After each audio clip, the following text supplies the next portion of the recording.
Assalamualaikum warahmatullahi wabarakatuh. Perkenalkan, nama saya Rifki Tami Al-Baihaqi dengan NIM 11036200019, Program Studi Manajemen Pendidikan, Fakultas Ilmu Pendidikan, Universitas Negeri Jakarta. Di sini saya ingin membuat video tentang hubungan keterlibatan orang tua terhadap prestasi belajar siswanya. Ingin tahu lebih lanjut? Saksikan videonya ya. Orang tua merupakan pendidik utama dan pertama bagi siswa-siswa mereka. Karena dari merekalah siswa mula-mula menerima pendidikan. Dengan demikian, bentuk pertama dari pendidikan terdapat dalam kehidupan keluarga. Orang tua dikatakan pendidik pertama karena dari merekalah siswa mendapatkan pendidikan untuk pertama kalinya. Dan dikaitkan pendidikan utama karena pendidikan dari orang tua menjadi dasar bagi pembelajaran perkembangan kehidupan anak di kemudian hari. Selanjutnya, prestasi belajar siswa. Prestasi belajar adalah hasil suatu proses aktivitas belajar yang membawa perubahan tingkah laku pada diri siswa atau diri seseorang tersebut. Perubahan tersebut meliputi aspek pengetahuan, keterampilan, dan sikap. Kemudian, aspek-aspek tersebut dievaluasikan dan diaktualisasikan dalam angka atau skor yang dapat dilihat dalam buku rapor. Faktor-faktor yang berhubungan dengan prestasi belajar siswa atau seseorang. Menurut Daljono, tahun 1997 berpendapat bahwa ada dua faktor yang menentukan pencapaian belajar siswa, yaitu faktor internal yang berasal dari dalam diri siswa, yaitu kesehatan jasmani dan rohani, inteligensi dan bakat, minat dan motivasi, serta cara belajar. Yang kedua itu ada eksternal, yaitu berasal dari luar diri siswa, yaitu keluarga, sekolah, masyarakat, dan lingkungan sekitar. Lalu penjelasan masing-masing faktor tersebut buat internal sendiri, kesehatan jasmani dan rohani, yaitu orang tua belajar membutuhkan kondisi badan yang sehat. Orang yang badannya sakit akibat penyakit-penyakit kelelahan tidak akan dapat belajar dengan efektif. Cacat fisik juga mengganggu hal belajar. Demikian pula, gangguan serta cacat-cacat mental pada seseorang sangat mengganggu hal belajar tersebut. Lalu ada inteligensi, pada umumnya diartikan dengan kecerdasan. Dalam proses belajar tingkat inteligensi, siswa sangat berhubungan terhadap prestasi siswa. Hal ini berarti semakin tinggi tingkat kecerdasan siswa, semakin besar peluang siswa berhasil dan proses belajar. Lalu ada bakat. Bakat ini potensi atau kemampuan. Orang tua kadang-kadang tidak memperhatikan faktor bakat ini. Sering siswa diarahkan sesuai dengan kemampuan orang tuanya. Seseorang siswa yang tidak berbakat teknik, tetapi karena keinginan orang tuanya, siswa itu disekolahkan pada jurusan teknik. Akibatnya, bagi siswa, sekolah dirasakan sebagai suatu beban, tekanan, dan nilai-nilai yang didapat siswa buruk serta tidak ada kemauan lagi untuk belajar. Selanjutnya ada minat. Adalah suatu gejala psikis yang berkaitan dengan objek atau aktivitas yang menstimulus perasaan senang pada individu. Lalu ada motivasi yang berhubungan dengan kebutuhan, motif, dan tujuan. Sangat menghubungi kegiatan dari hasil belajar. Motivasi adalah penting bagi proses belajar karena motivasi menggerakkan organisme, mengarahkan tindakan, serta memilih tujuan belajar yang dirasa paling berguna bagi kehidupan individunya. Lalu selanjutnya ada cara belajar. Siswa yang tidak setiap hari belajar, tetapi dibiarkan dulu menunggu saat hampir ulangan waktu untuk belajar, sehingga bahan-bahan pelajaran akan tertimbun saat ulangan, tentu nilai tidak baik. Siswa sebaiknya dibiasakan belajar sedikit demi sedikit setiap hari secara teratur, meskipun hanya sebentar. Jika dalam belajar hafalan siswa tidak dibarengi dengan pengertian yang baik, siswa tidak mengerti apa hubungan antara suatu hal dengan hal yang lainnya. Jadi, cara menghafalnya tepat seperti yang ada di buku. Perlu diperhatikan bahwa belajar dengan pengertian hubungan antara bahan yang satu dengan bahan yang lain akan lebih mudah dan lebih lama diingat oleh siswa. Selanjutnya ada faktor eksternalnya. yaitu keluarga. Lingkungan keluarga merupakan media pertama dan utama secara langsung atau tidak langsung berhubungan terhadap perilaku dalam perkembangan siswa didik.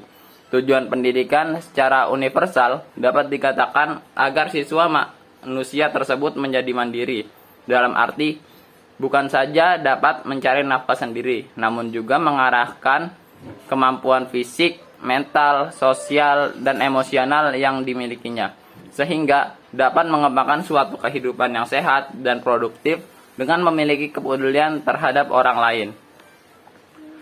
Pendidikan keluarga adalah fundamental atau dasar dari pendidikan siswa selanjutnya. Hasil-hasil pendidikan yang diperoleh siswa dalam keluarga menentukan pendidikan siswa itu selanjutnya, baik di sekolah maupun di masyarakat. Selanjutnya ada pengertian keterlibatan orang tua. Orang tua adalah suatu keseluruhan interaksi antara orang tua dengan anak, di mana orang tua bermaksud menstimulasi anaknya dengan mengubah tingkah laku, pengetahuan, serta nilai-nilai yang dianggap paling tepat oleh orang tua, agar anak dapat mandiri, tumbuh berkembang secara sehat dan optimal. Keterlibatan berasal dari kata libat. Libat adalah berpartisipasi, bersangkutan, atau berumusan. Orang tua adalah ayah kandung, lalu ibu kandung. Nah, siswa adalah keturunan dari suami istri dalam suatu rumah tangga. Menurut Suryaptara tahun 2000 bahwa keterlibatan orang tua dengan penuh kasih sayang terhadap pendidikan anaknya akan menumbuhkan aktivitas anak sebagai suatu potensi yang sangat berharga untuk menghadapi masa depan. Pengertian keterlibatan orang tua dimaksud di sini adalah orang tua yang ikut mengurusi suatu masalah anak atas keterlibatan orang tuanya terhadap pendidikan anaknya, yaitu tentang bagaimana cara orang tuanya memberikan bimbingan belajar di rumah, memperhatikan dan memenuhi kebutuhan-kebutuhan alat menunjang pelajaran, memberikan dorongan untuk belajar, memberikan pengawasan, memberikan pengarahan pentingnya belajar. Nah, berdasarkan pengertian tersebut, dapat dikatakan bahwa keterlibatan itu hampir sama dengan perhatian, yaitu terutama pada kegiatan yang ditunjukkan pada suatu objek. Keluarga merupakan awal tepat proses sosialisasi bagi siswa-siswanya. Keluarga juga merupakan tempat siswa memperoleh pemenuhan kebutuhan sarana prasarana dan kasih sayang dalam bentuk perhatian orang tua. Lalu menurut Walgito tahun 1995 bahwa perhatian merupakan pemuasan atau konsentrasi diri dari suatu aktivitas individu ditunjukkan pada suatu atau sekumpulan objek dan diartikan kegiatan dan keadaan pengambilan sebagai dalam suatu aktivitas untuk mencapai suatu objek pelajaran, atau dapat dikatakan sebagai banyaknya kesadaran yang menyertai aktivitas belajar. Selanjutnya ada macam-macam keterlibatan orang tua. Menurut Hurlock tahun 1990, ada beberapa sikap orang tua yang khas dalam mengasuh anaknya, di antara lain, yang pertama, melindungi secara berlebihan. Perlindungan orang tua yang berlebihan mencakup mengasuh dan pengendalian siswa yang berlebihan. Yang kedua yaitu ada permisivitas, yaitu terlihat pada orang tua yang membiarkan siswa berbuat sesuka hati dengan sedikit pengendalian. Lalu yang ketiga itu ada memanjakan. Yang berlebihan memanjakan membuat siswa egois, menuntut dan sering tiranik. Lalu yang keempat itu ada penolakan. Penolakan dapat dinyatakan dengan mengabaikan kesejahteraan siswa atau dengan menuntut terlalu banyak dari siswa dan sikap bermusuhan yang terbuka. Lalu yang kelima ada penerimaan. Orang tua ditandai oleh perhatian besar dan kasih sayang pada siswa. Orang tua yang menerima memperhatikan perkembangan kemampuan siswa dan memperhitungkan minat siswanya. Lalu yang keenam itu ada dominasi. Siswa yang didominasi oleh salah satu atau kedua orang tua bersifat jujur, sopan, dan berhati-hati, tetapi cenderung malu, patuh, dan mudah dipengaruhi orang lain, mengalah, sangat sensitif. Lalu tunduk pada siswa. Orang tua yang tunduk pada siswa membiarkan siswa mendominasi mereka dan rumah mereka. Lalu yang ke-8 yaitu ada favoritisme, merupakan suatu berkata bahwa mereka mencintai semua siswa dengan sama rata. Kebanyakan orang tua mempunyai favorit. Hal ini membuat mereka lebih menuruti dan mencintai siswa favoritnya daripada siswa lain dalam keluarga. Lalu yang ke-9 ada ambisi orang tua. Hampir semua orang tua mempunyai ambisi bagi siswa. Mereka seringkali sangat tinggi sehingga tidak realistis. Ambisi ini sering dipengaruhi oleh ambisi orang tua yang tidak tercapai dan hasrat orang tua supaya siswa mereka naik di tangga status sosial. Menurut Paul tahun 1993, penggolongan pengelolaan anak ke dalam 4 macam, yaitu kasar dan tegas. Orang tua yang mengurus keluarga menurut skema neurotik menentukan peraturan yang keras dan teguh yang tidak akan bisa diubah adalah mereka membina suatu hubungan majikan pembantu antara mereka sendiri dan siswa-siswa mereka. Lalu yang kedua yaitu baik hati dan tidak tegas. Metode pengelolaan siswa ini cenderung membuahkan siswa-siswa nakal yang manja, yang lemah, dan yang tergantung, dan yang bersifat kesiswa-siswaan secara emosional, kasar dan tidak tegas. Ini kombinasi yang menghancurkan. Kekasaran tersebut biasanya diperhatikan dengan keyakinan bahwa siswa dengan sengaja berperilaku buruk dan ia bisa memperbaikinya bila ia mempunyai kemauan untuk itu. Lalu yang keempat itu baik hati dan tegas. Orang tua tidak ragu untuk membicarakan dengan siswa-siswa serta tindakan yang mereka tidak setujui. Namun, dalam melakukan hal ini, mereka membuat suatu batas hanya memusatkan suatu pada tindakan itu sendiri, tidak pernah si siswa atau pribadinya.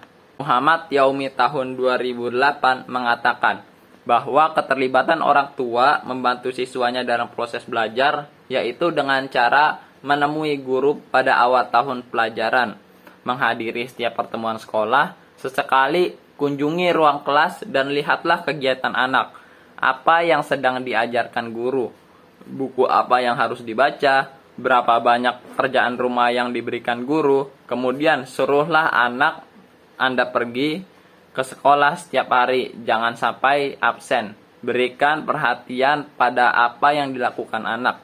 Perhatian meningkatkan yang paling kecil dan jangan segan-segan memuji dan jangan sesekali mencela atau menghina dan mengejek bila mereka ada kekurangan. Tanyakan apa yang dicapai atau apa yang dilakukan anak di sekolah. Berbagai informasi yang dapat membantu guru dalam memahami siswa, baik dalam pelajaran maupun kepribadian. Dukunglah kegiatan anak, berikanlah pujian atau hadiah bila siswa memperoleh prestasi dalam pekerjaannya.